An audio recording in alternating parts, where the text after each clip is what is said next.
Afternoon, Thomas. Good to see you. Can we start off with team news for Everton first of all? Yeah, sure. NG N'Golo will be back on the bench tomorrow.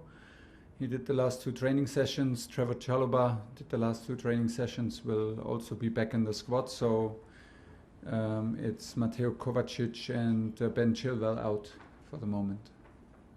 You've had injury issues all season. They seem to be easing just a bit there, but especially in the midfield area. I know hindsight's a wonderful thing, but any part of you regretting allowing Conor Gallagher to go on loan over the summer? And can you clarify whether there is a recall option with him?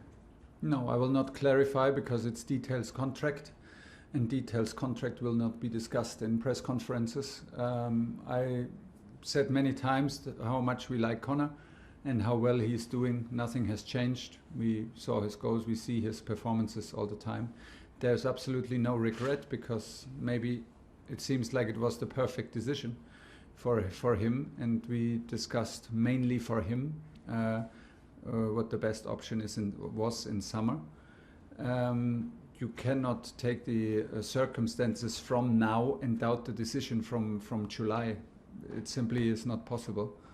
And we did what we did, and we are very happy with it because obviously it works out for Conor, and we need to work our issues out, which is that we are like a bit unlucky in having injuries in the center of our game, and we're suffering from it. But this has nothing to do with Conor.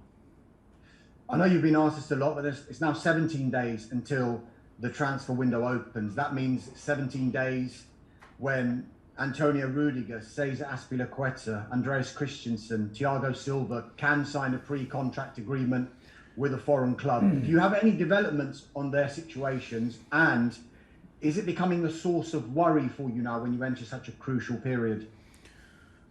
No, not so much. I got scared now when you told me, but this will disappear again, this feeling. I think that all of these players know very well how much we appreciate them, which big role they play in our plans and in the presence of this team and of this club. And I think they will be like they are very aware of it and will not throw it away like this. So yeah, of course it's their right now to do things, but it's also their right to stay with us and create the future and be a part of the future of Chelsea Football Club. And we are on it. We are on it with patience. We are on it with also with confidence, and we are on it with a trust in the relationship between the players and staff, of course, but also between the players and the club. And this is how it should be. Last couple from me, Thomas. On potential Chelsea signings, when you decide who you want to sign, does a player's vaccination status become a factor now? Wow. I don't think so, because where would this end? Vaccination is still a free choice, and we are still like free people and adult people, and everybody needs to make his choice. And of course, it's strange times and crazy times. We need to be very careful, and but it has not gone so far like here at the moment with us that we discuss the vaccination status. Anyway, we are not in talks right now about that we bring in players, because first of all we trust our squad and hope that we can bring all players back and be in full strength. Then we have a strong squad and a good atmosphere to protect. This is where we are right now. Last one, Domish. Yeah, just finally, Thomas, you've got a good relationship, I know, with Pierre-Emerick Aubameyang. Given how well you know him, are you surprised at the recent turn of events, and will you reach out to him to see if he's okay? I will at some point, but it's I don't want to also to disturb. I think that he was a very important player for me, and we had a very close relationship until today. Like when we meet, it's still like it's still always very, very nice, and I can only say the best thing about Oba as a player and as a person. I feel sorry for him that he's in trouble. This is not where he should be with his kind of quality and the positive character that he has, and I still believe in this. But I'm not involved, and I'm not involved in what's going on at his club now. And for this, I want to also show my respect and not be involved and judge what is right and wrong. I just like have my picture, my relationship with Oba, and this is not affected by that. Simon Stein, BBC. Hiya, Thomas. Just going back to the COVID situation, do you talk about it with your players? We're obviously being told by the government that we need booster jabs. There's a lot of conversation around whether players have been double vaccinated or not. Is it something that you speak about with the players? Not me in person, but we as a club speak with the players on a regular basis, and of course they are informed. They are like we have recommendations, we have informations, and we speak on a very regular basis from club to players and from club to staff. And just on another kind of non-football note, are you across what's happening with the African Cup of Nations at the moment? Because clearly there are a couple of your players who might be going, and there's uncertainty over whether the tournament's going to happen or not. Yeah, it's quite, we live from day to day, not really knowing what's going on. So right now at the moment we think like everything is taking place, and we are aware that everything can be turned upside down in these days. So we need to stay flexible and adapt to whatever's coming. And in terms of your team, obviously you got the win on Saturday, but Manchester City seem to have hit a bit of a run of form. They've got a few points clear now. Is there more pressure on Chelsea to win these games now and maintain pace with them? Always. Like not so long ago, it was the opposite position, and Man City turned things around, and I think that in the moment they have good form, and they show it. And they show the quality. There was never a doubt that they have the quality. They have since years. They show this consistency and know what it takes to be in the title race. With Liverpool, both teams have no injuries issues at the moment, and this helps a lot.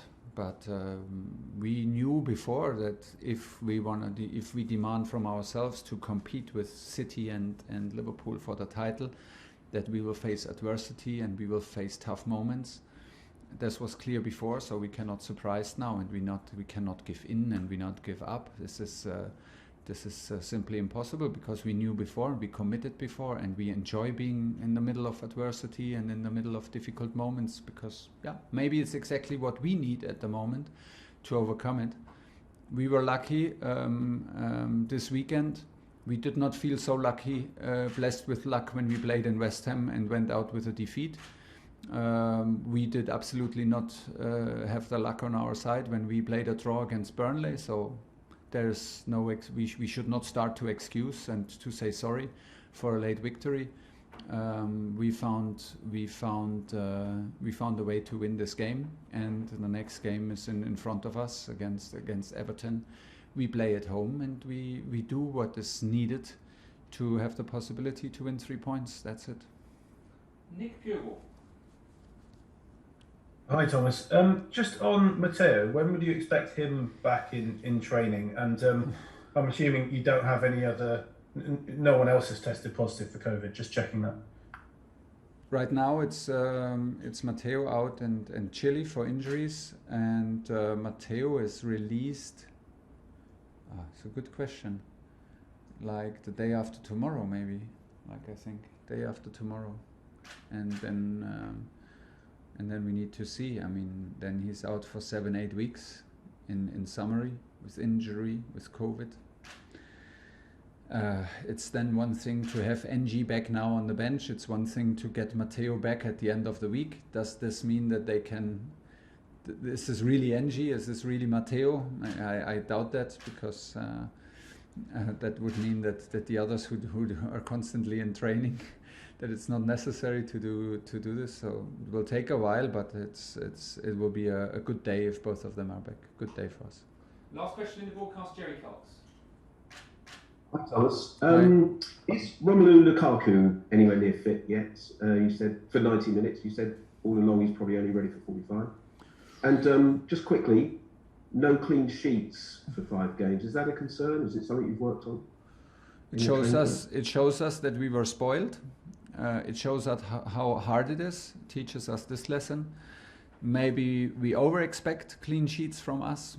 In the last 3 games we conceded 8 goals. This is more concerning than not having a clean sheet, because for a clean sheet in these kind of competitions where we play, you need also luck, you need an extraordinary goalkeeper, you need a certain momentum, and this is what we had also in the beginning of the season to escape sometimes. So 1 goal is always possible, like even if you do everything right, it's possible. But 3 and 2 is a bit too much, to be honest. And we are on it.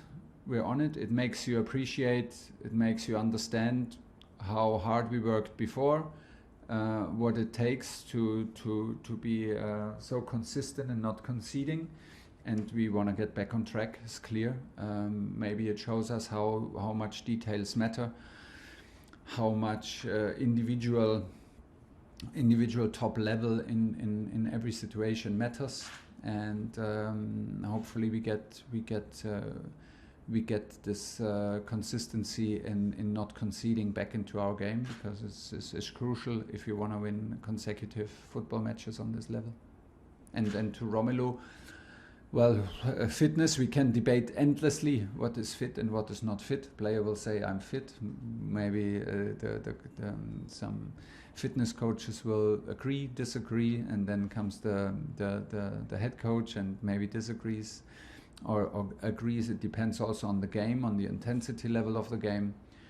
We let him play some 70-something minutes against Zenit. Then we had a lot of traveling and a lack of sleep and a very intensive